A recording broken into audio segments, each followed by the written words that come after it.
à peine le Real perd, à peine vous reprenez la tête du championnat, à peine vous commencez à faire la merde. Xavi, on va te parler comment, Xavi, on va te parler comment, mais tu vas donner dans les mots de tête. C'est quel coach ça? C'est quoi ton problème avec l'histoire de faire tourner l'effectif? On prend la tête du championnat. Mais l'équipe type, tu es le match d'abord, ensuite vous pouvez revenir et après tu peux faire tourner. Mais on te parle, c'est comme si on parlait sourd. Oh Seigneur Jésus, non, le Barça, je me suis dit que cette année on allait quand même, on allait respirer, on allait au moins sourire, mais on retombe dans les mêmes travaux. Les amis, excusez-moi, bonjour, bonsoir, ça dépend du temps et de la fréquence à laquelle vous me recevez. J'espère que vous allez bien. Comme vous pouvez le constater, moi ça ne va pas, en toute sincérité.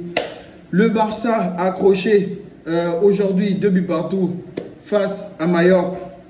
Les amis, c'est le titre annoncé du jour. On en parle juste après.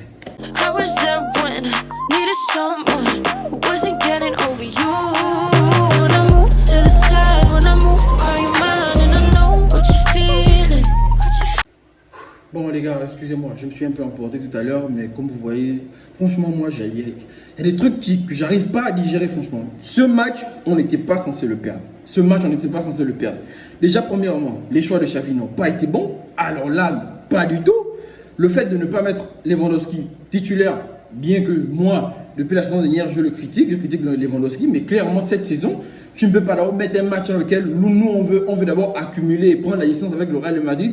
Donc, un match important qu'on doit gagner pour consolider notre première place. Tu ne peux pas mettre en mal un match comme ça en mettant Lewandowski au banc pour quelle raison en fait? C'est vrai, on doit affronter Séville. Mais si tu veux faire reposer Lewandowski, mets-le en première mi-temps. Ensuite, quand le match est tué, tu le mets en deuxième mi-temps. Donc déjà, le fait de ne pas aligner Lewandowski, c'est déjà un problème. Pourquoi ne pas mettre Lewandowski en première? Ferran Torres n'est pas un neuf. La preuve, il a eu une action devant les poteaux là, mais clairement, on sent que ce n'est pas un neuf. Ferran Torres, c'est un joueur de côté et qui peut souvent jouer en faux neuf, pas en neuf. Xavi, c'est toi qui as fait du coaching, c'est toi qui as fait. Tu as les diplômes pour ça. Nous sommes que des amateurs. Qu'est-ce qu'on a envie de te dire? Mais quand tu fais des conneries pareilles, en dehors des bêtises de Xavi sur son classement, revenons sur certains joueurs qui pour moi n'ont pas été à la hauteur. Inigo Martinez, je vois pourquoi tu as le titularisé. On n'a pas encore un 11 type. On n'a pas encore une défense type. On n'a pas encore réellement trouvé la formule d'attaque type. Tu viens à nous inventer des choses parce que tu veux chercher à, on appelle ça comment, à faire tourner l'effectif parce que la saison est longue. Mais tu es comment? Je t'ai appelé la dernière fois, Xavi. Je t'ai appelé au téléphone. On a parlé, je t'ai expliqué des histoires, des machins d'échange. Je te l'ai dit, tu m'as dit, tu as compris. J'ai même appelé un traducteur parce que moi je parle pas bien catalan. On a parlé, mais en fait, on te parle. Tu es encore allé écouter, je sais pas qui, ou ta femme qui t'a donné des conseils la nuit, ou je sais pas trop. Parce qu'il y a des joueurs, même dans ce match, il y a des joueurs qui ont dormi avec les femmes. Quand tu vois un peu Roméo là, notre général, mais général, je suis désolé, mon général. Aujourd'hui, vous avez fait un match pitoyable.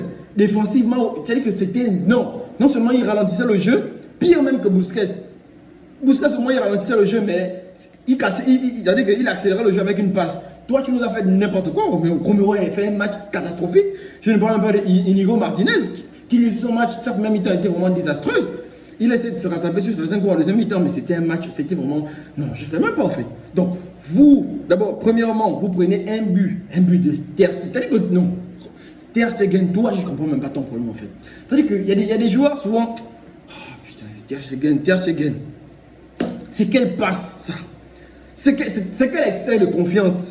Souvent les gardiens qui sont un peu bons au pied là, quand on vous donne un peu de la responsabilité, on vous donne un peu trop de poids, vous faites n'importe quoi. C'est pareil comme Onana la dernière fois, il a fait une merde avec Manchester United. Mais tu fais quelle passe là? C'est quelle passe que tu fais, machin? Balance le ballon, mon cher. Donc tu peux pas seulement l'avant, non, tu fais une passe. Voici on prend le premier but bêtement. Deuxième, on arrive à égaliser, on revient au score. Ballon ou dégagement du gardien adverse, ça arrive. Ter Stegen, tu sors pourquoi? Ter Stegen, pourquoi tu sors? Je ne comprends pas. Araujo est déjà en train de marquer le joueur. Reste simplement sur tes machines, tu attends. Et c'est simple. Attends, vous avez même bu quoi? Vous avez mangé quoi? Je sais même pas. Vous avez tous dormi avec les femmes ou quoi? Ou bien quand Madrid a perdu, quand le Real a perdu, vous êtes tous allés, je sais pas, vous avez fait une fête, vous êtes allés dans les hôtels et tout, vous êtes allés avec des ngalios. Je sais même pas en fait, parce que ça se comprend pas.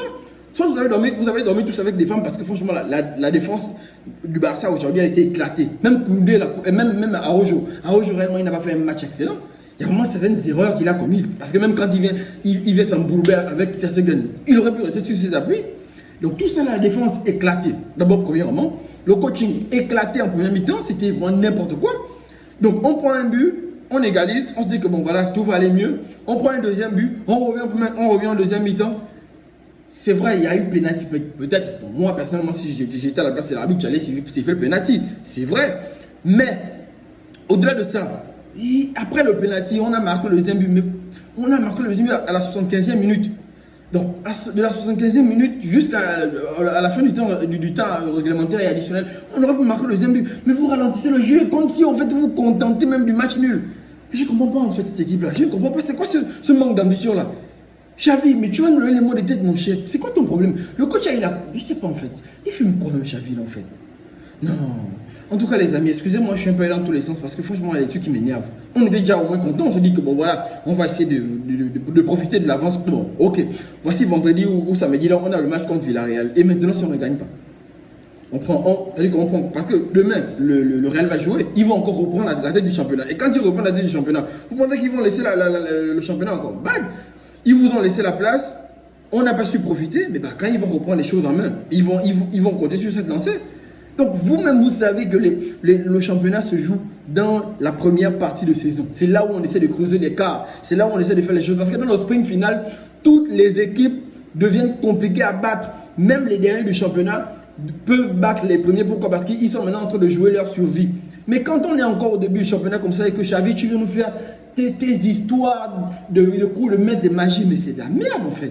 Arrête ça. Arrête vraiment ce que tu fais. On ne comprend pas. C'est quoi ton problème? C'est quoi le problème avec ce coach même, mon Dieu Seigneur? C'est quoi son problème? C'est vrai, il a fait des bons changements. Ouais, après. Il a sorti Roméo parce que franchement il a fait un match catastrophique. Il a sorti Joao Félix pour faire rentrer Fernand Lopez et le petit Lamine Yamal. Match extraordinaire. C'est même lui l'homme du match, je crois. Il doit même être l'homme du match parce que c'est vraiment lui qui a changé le visage de Barcelone avec le petit Fernand Lopez. Et puis on appelle ça comment le remplacement de Rafinha en milieu de terrain. Donc c'est un peu tout ce changement-là qui a donné une dynamique au match. Mais tu as voulu replonger l'équipe dans les mêmes scénarios que le match. Derrière là on gagne 3-2. Mais c'est pas la même chose. Tu penses que tu auras le même résultat deux fois? Tu es qui? Tu es Dieu? Non! Tu as péché une fois. La semaine dernière, tu as péché samedi. Mais tu répètes encore la même bêtise.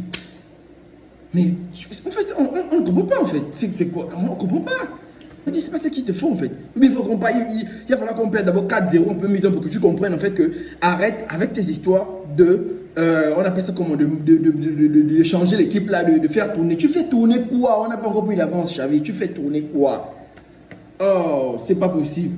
Et donc les amis, le Barça reste quand même provisoirement encore en tête du championnat avec 2 points d'avance sur le Real de Madrid et 1 point d'avance sur Girone. Cela dit, ils vont jouer les deux demain. Ce qui est sûr, le Real va gagner. Girone, je ne sais pas. Mais ce qui est sûr, la journée de demain, le Barça ne sera plus en tête du championnat. C'est ce qu'il faut retenir aujourd'hui. À cause de qui? À cause de Xavi. Coaching de merde. Prestation catastrophique du Barça en première mi-temps. Vraiment prestation catastrophique. Rafinha, il a marqué un super but. Je ne veux pas citer les joueurs parce que voilà, en dehors, l'homme du match, même pour moi, en dehors de Gavi, c'est Gavi qui a fait un match excellent de la première minute jusqu'à la dernière minute. Rafinha a fait un match voilà, assez correct parce qu'il est buteur, il a joué le jeu. Gundogan, c'est pas vraiment ça. On ne sait pas si on nous a vendu la copie de Gundogan ou on nous a vendu l'original parce que le Gundogan qu'on a connu à Manchester City, c'est pas le même qu'on voit là aujourd'hui. C'est vraiment pas le même qu'on voit aujourd'hui. Bon, je ne sais pas si l'adaptation, mais Gundogan quand même, là on attend mieux de toi. Pedri n'est pas là, Pedri et De Jong ne sont pas là. C'est toi qui dois avoir les clés du jeu. C'est toi qui dois avoir les clés du jeu. Mais Gavi, il est obligé de faire les efforts défensifs. Il est encore obligé de faire les efforts offensifs. Donc il fait tout en fait. Gavi a tout fait dans ce match. Lamine Yamal aussi, très bon match de sa part, il a percuté et tout, normalement il devait avoir penalty. Mais bon, la décision et le VAR ont jugé autrement, c'est pas grave. On va pas s'en plaindre. 2-2 partout, le Barça prend 1 point, mais 1 point vraiment malheureux.